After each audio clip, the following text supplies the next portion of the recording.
Dios les bendiga, mis amados hermanos. Una vez más estamos dispuestos para meditar en la palabra de Dios en este viernes que corresponde a este mes que está transcurriendo. Vamos a orar. Soberano Señor, te damos gracias por tu palabra, gracias por las bendiciones que recibimos cuando estamos meditando, escudriñando y entendiendo por la sabiduría que nos das tu palabra santa.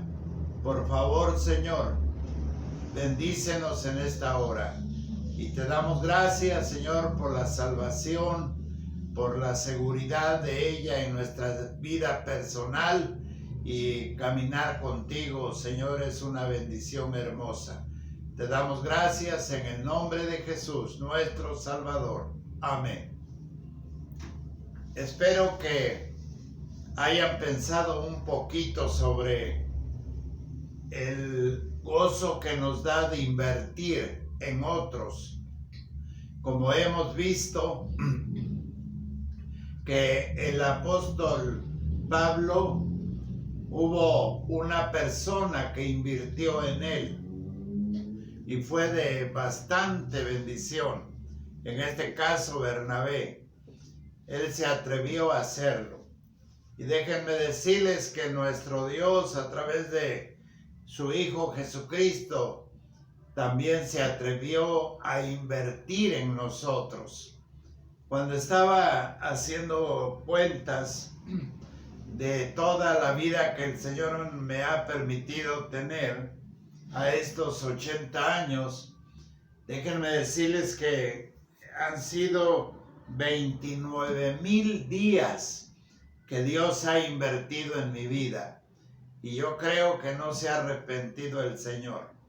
Usted haga las cuentas de su edad, cuántos días, cuántas horas el Señor ha invertido en usted, y está feliz el Señor de seguir invirtiendo en nosotros.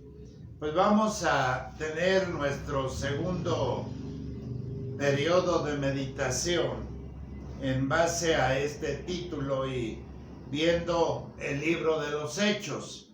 En este caso lo vamos a hacer en el versículo 19 al 26 del capítulo 11 del libro de los Hechos. Dice así: ahora bien, los que habían sido esparcidos a causa de la persecución que hubo con motivo de Esteban, pasaron hasta Fenicia, Chipre y Antioquía, no hablando a nadie la palabra, sino solo a los judíos. Pero había entre ellos unos varones de Chipre y de Cirene, los cuales, cuando entraron en Antioquía, hablaron también a los griegos, anunciando el evangelio del Señor Jesús. Y la mano del Señor estaba con ellos, y gran número creyó y se convirtió al Señor. Llegó la noticia de estas cosas a oídos de la iglesia que estaba en Jerusalén, y enviaron a Bernabé, que fue hasta Antioquía.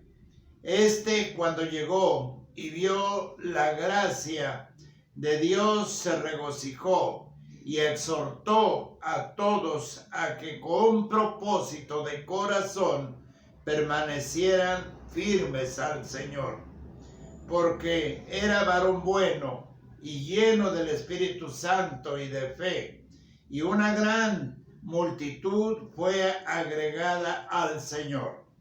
Después fue Bernabé a Tarso para buscar a Saulo, y hallándole le trajo a Antioquía, y se congregaron allí todo un año con la iglesia, y enseñaron a mucha gente, y a los discípulos se les llamó cristianos por primera vez en Antioquía.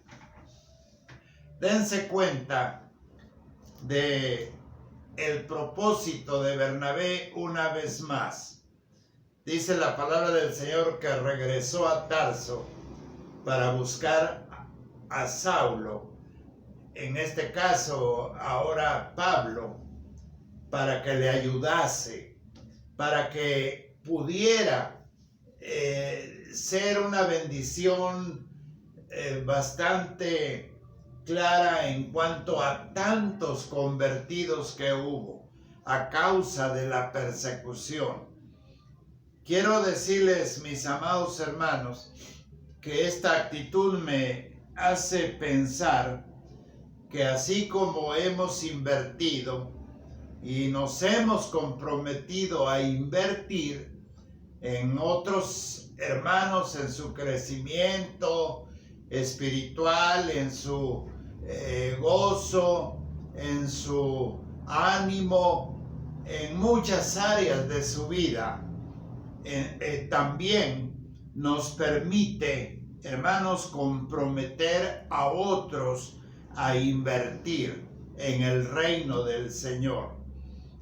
Estamos dispuestos para invertir en otros más al trabajo que no es muy fácil, requiere entrega y requiere pasión, pero al fin y al cabo los resultados, mis amados hermanos, como vemos aquí en este pasaje que leí, resultan ser bastante agradables. Bendecida la iglesia, el evangelio por todos estos lugares y ciudades que menciona la palabra de Dios. El principio, o más bien al principio, la iglesia primitiva era enteramente judía. No había más que el énfasis de la predicación hacia los judíos. Pero Dios usa este medio, muy difícil por cierto, que es la persecución.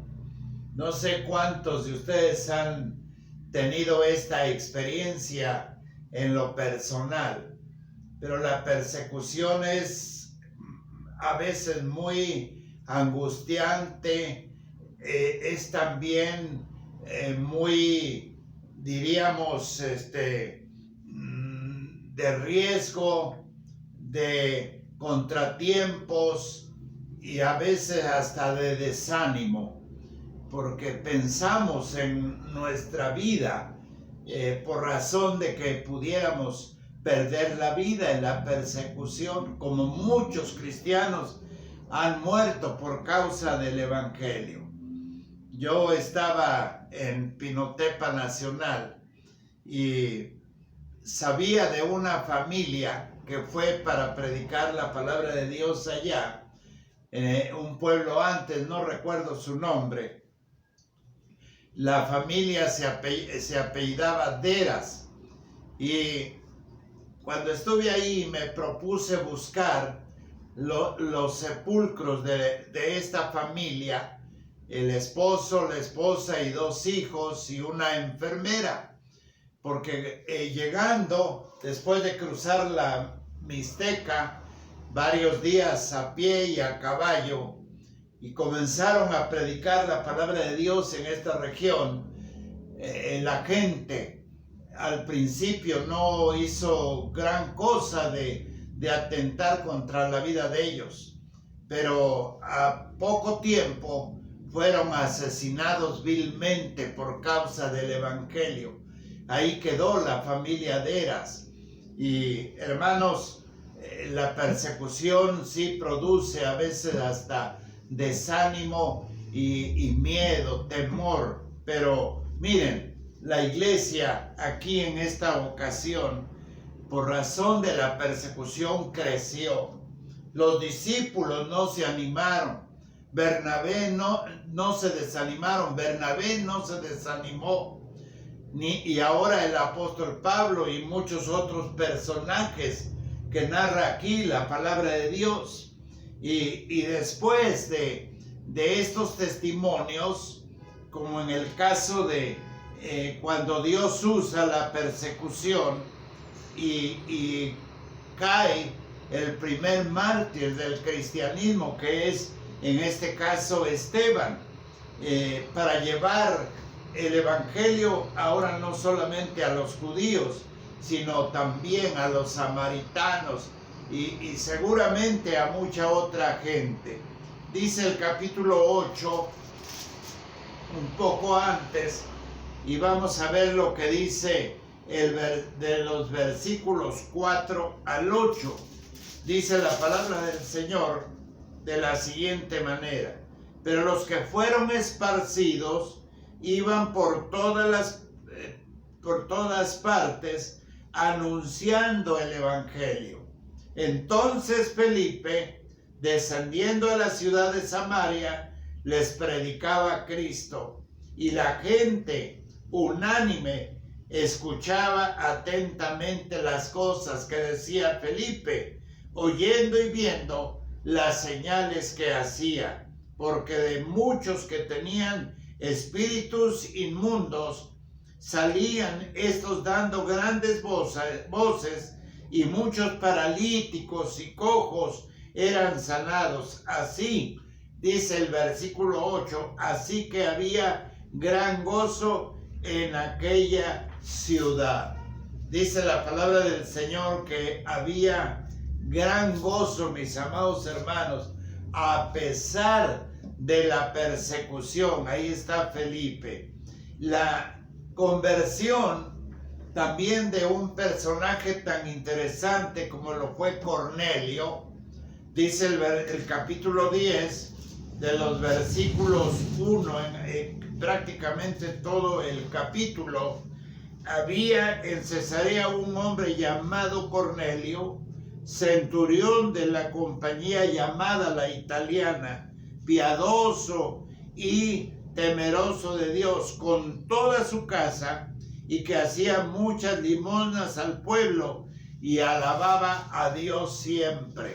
Este era otro personaje tan interesante como lo era Cornelio, y ahí en su casa, con su familia, estaba dispuesto a invertir en otros para la predicación de la palabra de Dios. Abrió la puerta de su casa, abrió la puerta al evangelio, y ahora era también para los judíos y los gentiles la palabra del Señor.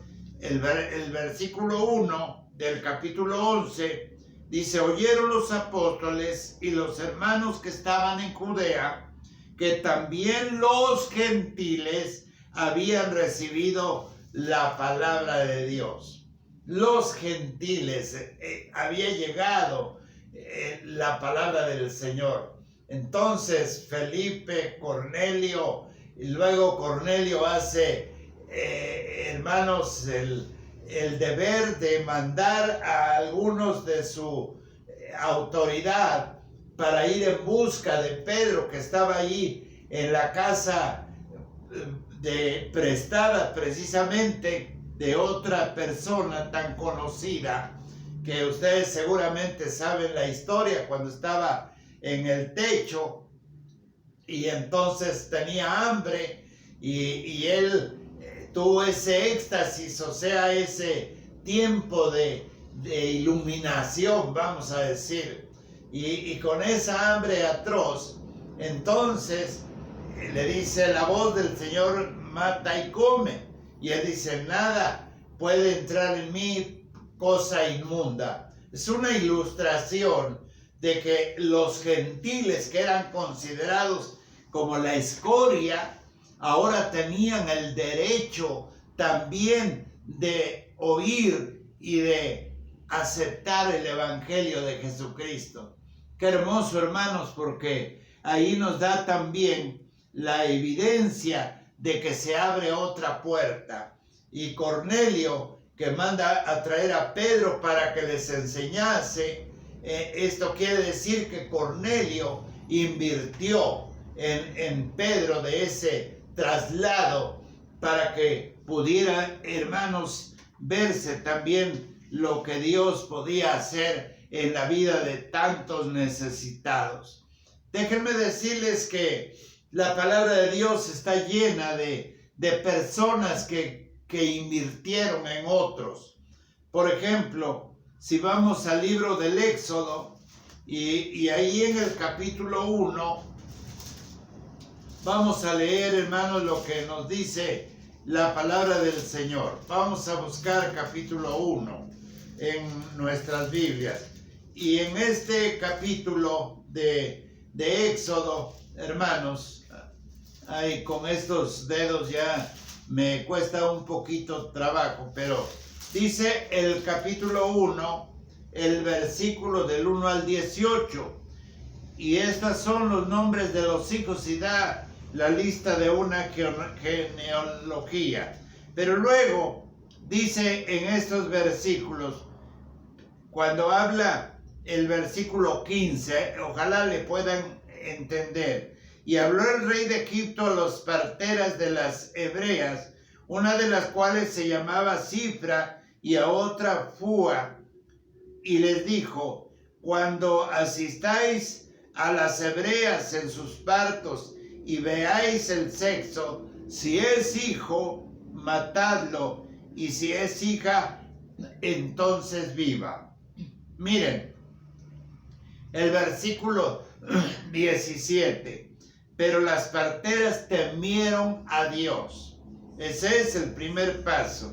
Y no hicieron como les mandó el rey de Egipto, sino que preservaron la vida de los niños. Eso es invertir en confianza del Señor.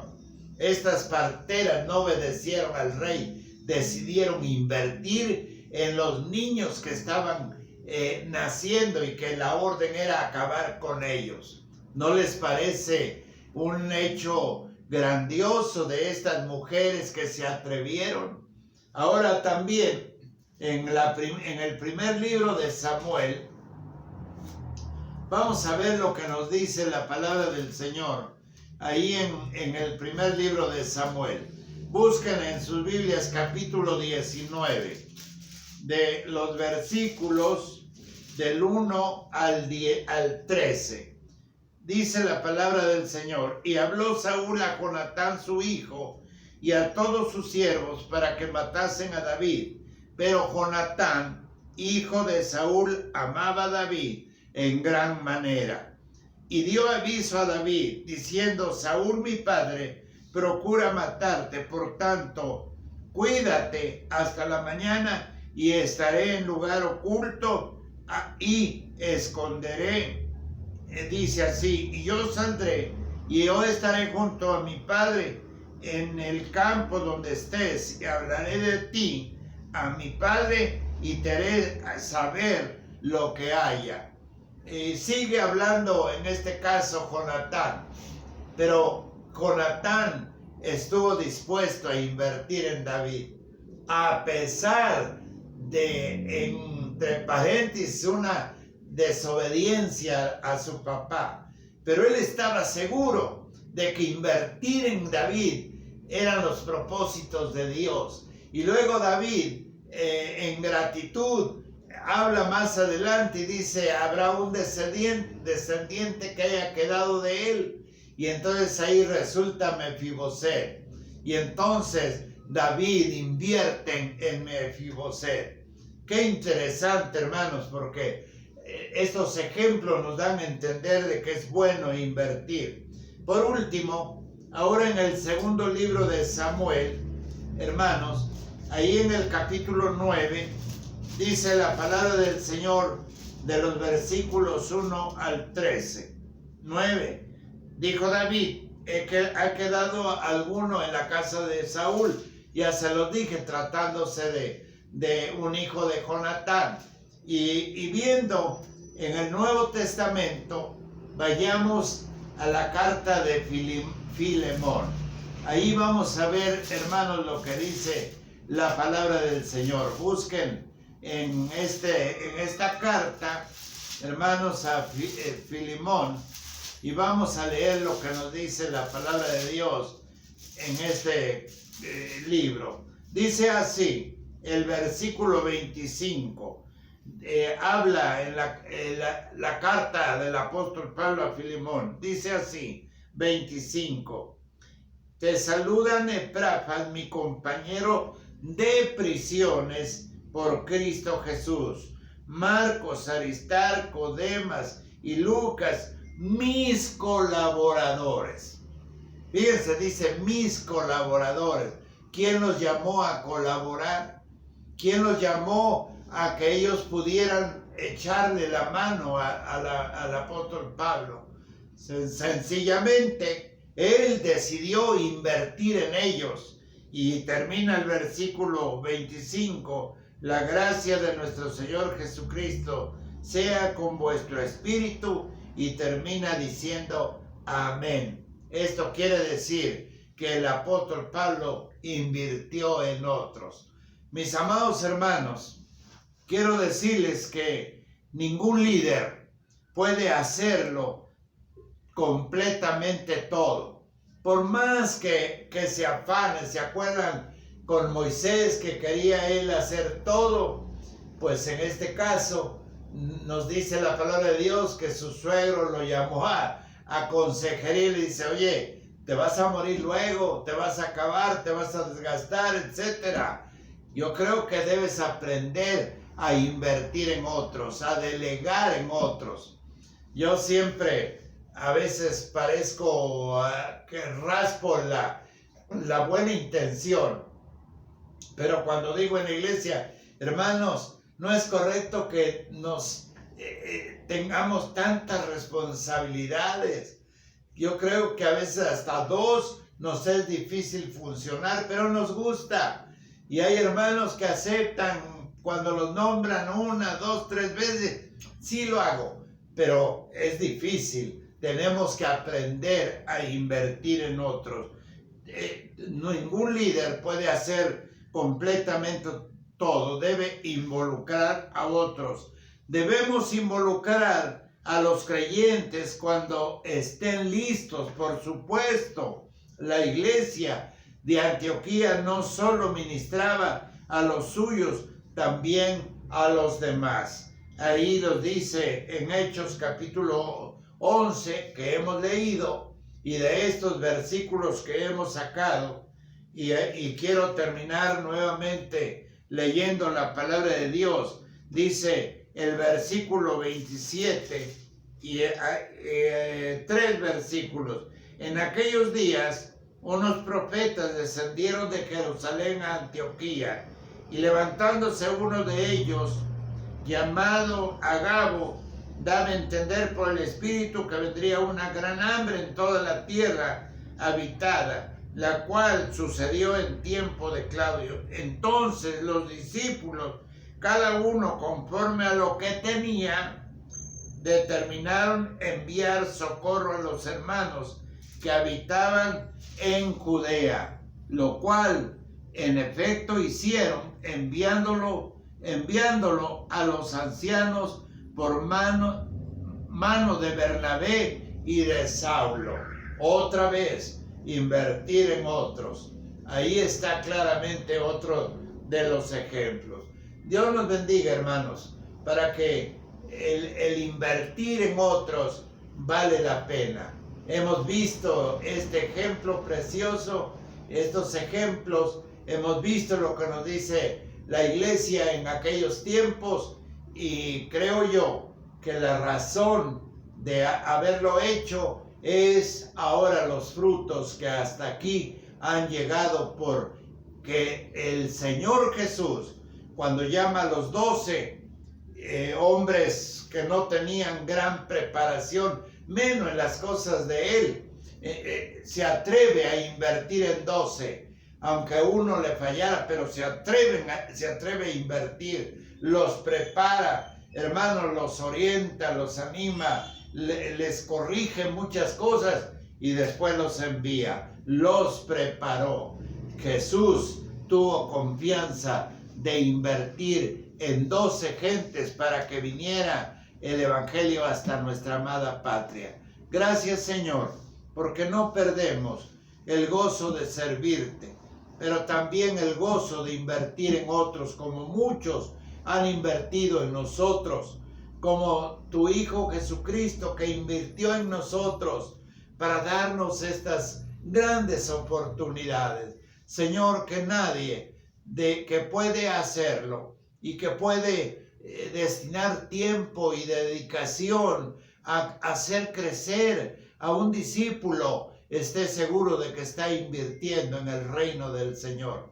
Toma pues nuestras decisiones y ayúdanos como iglesia para invertir en ti, Señor. En el nombre de Jesús te damos gracias. Amén. Que Dios les bendiga, hermanos.